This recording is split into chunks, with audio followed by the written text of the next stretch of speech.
everybody, my name's Kelly. I'm here for a Thrifty Notion to share some information on sewing leather with your home sewing machine. So first things first, if you don't know who we are, a Thrifty Notion is a secondhand and dead stock fabric and sewing supply store. We do carry a small selection of new products that we source that are sustainable and high quality products from companies that we believe in, but I'd say at least 90% of our inventory, if not more, is exclusively secondhand and dead stock items.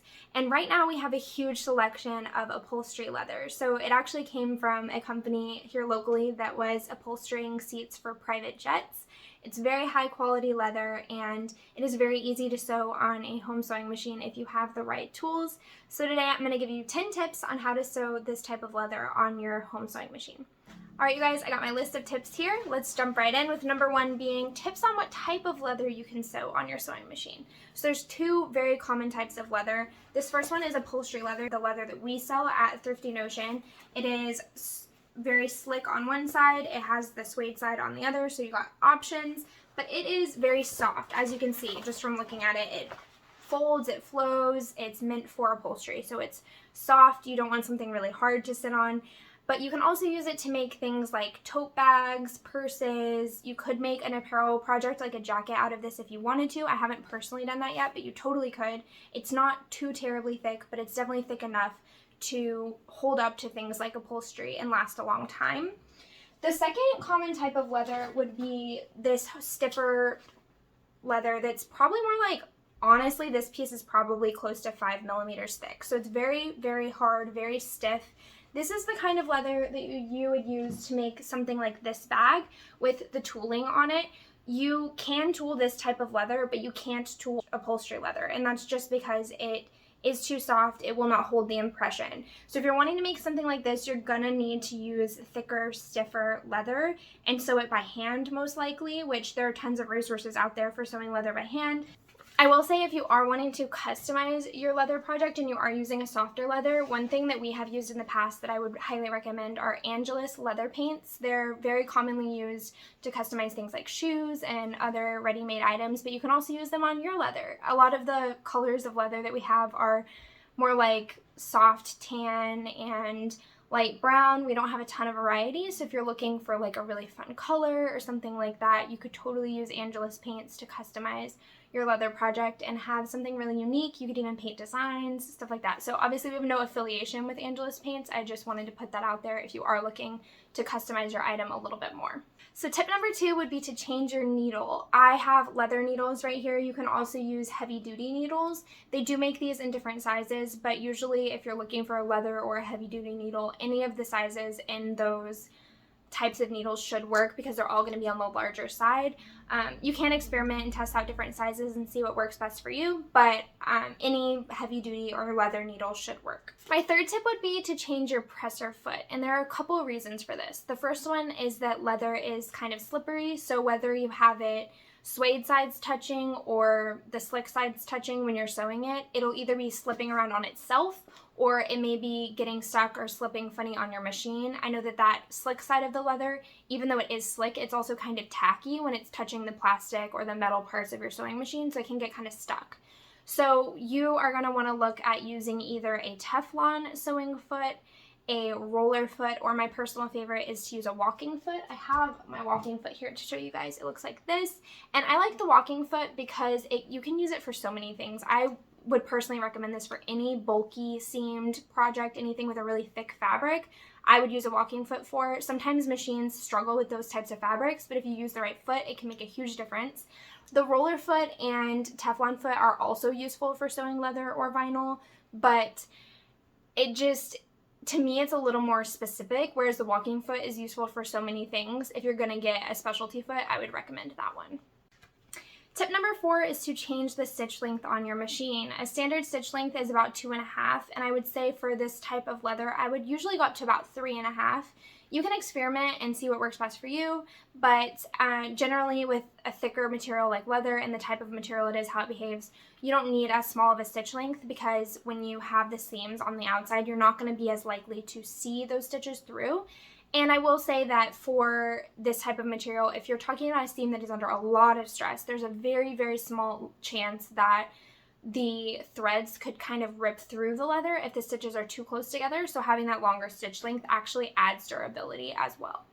Speaking of stitch length and stitches, tip number 5 is to change the thread in your machine. If you're someone who likes to sew a lot of natural fiber stuff and you're big on sustainability, you may be used to sewing with cotton thread and cotton fabrics and linen and things like that. But for leather, you definitely want to use a synthetic thread because the tannins in the leather will break down cotton thread over time and your project will eventually fall apart, unfortunately. So I highly recommend using a synthetic thread, and you may want to also go for a thicker, heavy-duty thread as well.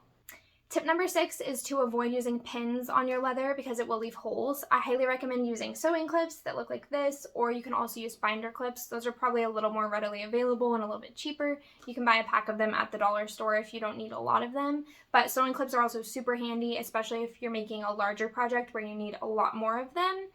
I've also heard of people taping their seams or using double-sided tape, so that's another option for leather. So tips number 7 and 8 kind of go together. Tip 7 is to test everything before you start. And when I say test, I mean test sewing through as many layers as you're going to have to sew through for the seams on your project. So you may have, just your standard 2 seams sewn together, but then you may have, 2 seams meeting where you need to sew through 4 layers of leather. I would recommend testing all of that out with your machine on the stitch length, using the presser foot and the thread and the needle that you're going to be using on your final project, and just make sure that it's all going to work.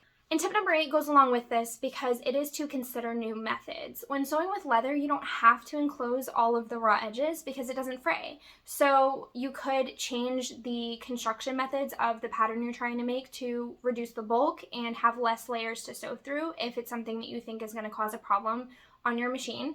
So some tips that I have related to this are that maybe instead of sewing a traditional seam on the edges of something like a tote bag, you want to just layer the 2 edges on top of each other and do a top stitch and have one raw edge showing on the outside.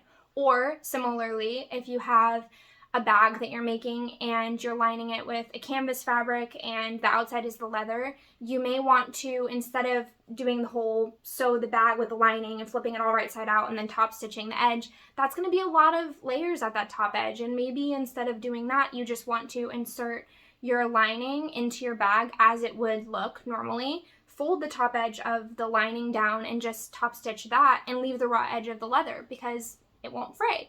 So I hope that was clear. If you have any questions about those methods, just shoot us a comment down below and I will try to elaborate on that. But basically just consider how you can sew things a little bit differently with leather because you don't have to worry about fraying and things like that. My 9th tip would be to cut 1 layer of your leather at a time because it is slippery, it will move around, and it is very thick. Cutting 1 layer at a time means that you can get the most accurate pieces. So if you have a pattern that calls for cutting something on the fold, I would say it's worth definitely tracing that piece out onto a new piece of paper so you can cut the whole piece at once. I would also recommend, if you're going to use scissors to cut out your leather, tracing your pieces first and then cutting them out is a little bit easier just because you don't want to be pinning your pattern to the leather. I would also say cutting with a cutting mat and a rotary tool, it might be one of the easiest ways because you can just add really heavy weights on top to hold your pattern in place and just cut around the pattern. But I wouldn't recommend pinning your pattern to the leather or trying to use even pattern weights and scissors just because of the nature of leather. It is a little bit more difficult. Tip number 10 would be 3 different ways that you can reduce bulk on your leather projects. Number 1 would be that you can iron leather. You just need to be really gentle with it and use a pressing cloth so that you don't have a lot of heat directly on the surface of the leather. You also can hammer out your seams with leather to make them a little bit thinner and easier to sew, or if you've already sewn them, to get them flatter, you can hammer them. And lastly, I highly recommend top stitching seams on leather just so you can get them as flat as possible, especially if you are leaving raw seams on the inside of something, or even if you're lining something and have a lot of bulk, top stitching the seams down before you put the lining together or however it's constructed can also help. Alright you guys, those are my 10 tips for sewing leather on your home sewing machine. I hope that you enjoyed and can move forward with the confidence that you definitely can sew leather on your machine. You just need a few extra little tools, tips, and tricks. And if you're interested in more videos like this, we will we will have more in the future. If you have any requests, please leave them down below.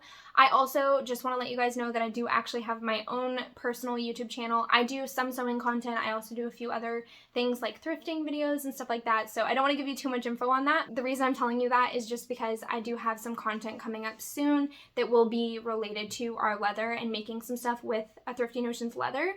So if you're interested, I will link my channel down below. We also have a whole page for our upholstery leather on our website, so I'm linking that, and I will link Angelus paints as well if you're interested in using them to personalize your projects. Thank you again for being here, and I hope to see you soon. Bye! Tell me